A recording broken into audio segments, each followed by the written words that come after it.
ये कथा शुरू होती है भगवान शिव जी के घर से। पार्वती मैया बैठी, नारद जी आए, प्रणाम किया। प्रणाम माता जी, प्रणाम नारद जी। शिव जी कहाँ गए आज? वो तो कहीं घूमने जाने की कह रहे थे, तो घूमने गए होंगे। आपसे के गए? हाँ, मारो आदमी मारे हर बात बताई दे, कहीं भी जाए तो पहला मारे के। और तो नारद जी, मेरे पति तो इतने भोले वाले हैं कि गुरु जो मंत्र देता है वो किसी को नहीं बताना चाहिए, पर मेरे पति ने तो अपना गुरु मंत्र भी मुझे बता दिया। अच्छा, नारद जी ने पूछी, सब बात बताई जो बताई, एक बात बताई, कौन सी? उनके गले में जो मुंडों की माला है, वो मुंड किसके हैं, वो खोपड़ी किनकी है? और भरई शंका घर में। ये तो नहीं मालूम, या तो खास बात है, या भी तो ध्यान होना चाहिए कि मुंड किसके हैं। और शिव जी जैसे ही घर आए, पार्वती जी का मुंह चढ़ा हुआ। शिव जी ने आता पूछी, पार्वती हाँ बोलो, कहीं अपना घरे नारद जी तो नहीं आया था आज? तुम्हारे कहीं मालूम? हर मुंडो गवा दई रही है। जो घरे जाओ ना, घरवाली को मुंडो चढ़े हुए समझ जानो कोई नारद जी आया था। आया तो आया, आपको क्या लेना देना? आप एक बात बताओ, मेरे से कुछ भी नहीं छिपाते? कुछ भी नहीं छिपाऊं, सब तेरे सामने खुला कर देता हूं। अच्छा, आपके गले में मुंड की माला जो है, ये मुंड किसके है? यह बात मत पूछ। हाँ, हमारे पहला शंका थी कि कोई भी दूसरी का है ही।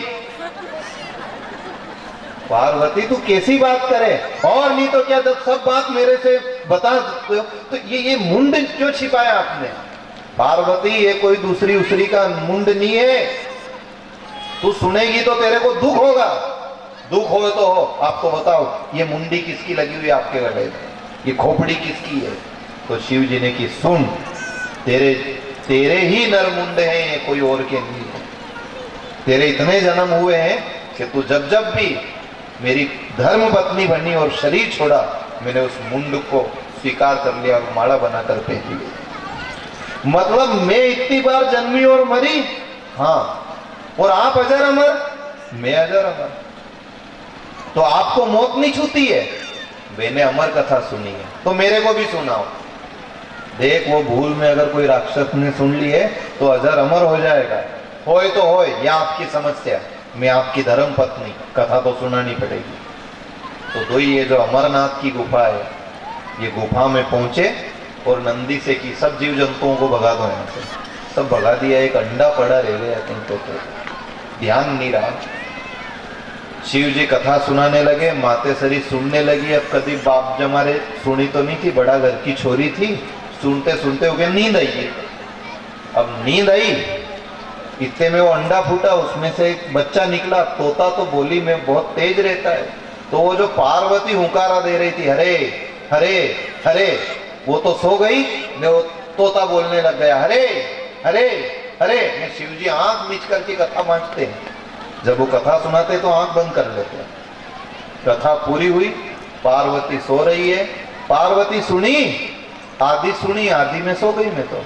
फिर हुंकारा किसने दिया क्या मालूम। और शिव जी ने आसपास नजर डाली, छोटा सा वो बच्चा नजर आया और उसको मारने के लिए दौड़े कि अमर हो गया, दुनिया में न जाने क्या उत्पात करेगा। वो बच्चा आगे आगे और शिव जी पीछे पीछे।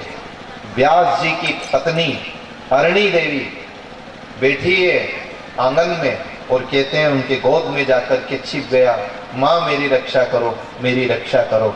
और व्यास जी ने हाथ जोड़कर कहा, बाबा आप तो भोले वाले भोलेनाथ, सब पे दया करो, इस बच्चे को मारो, लोग अच्छा कहेंगे आपको। शिव जी ने कि इसने अमर कथा सुन ली। सुनी तो 100 बार सुनी, उससे क्या फर्क पड़े, आप इसे अमर कर दो बाबा।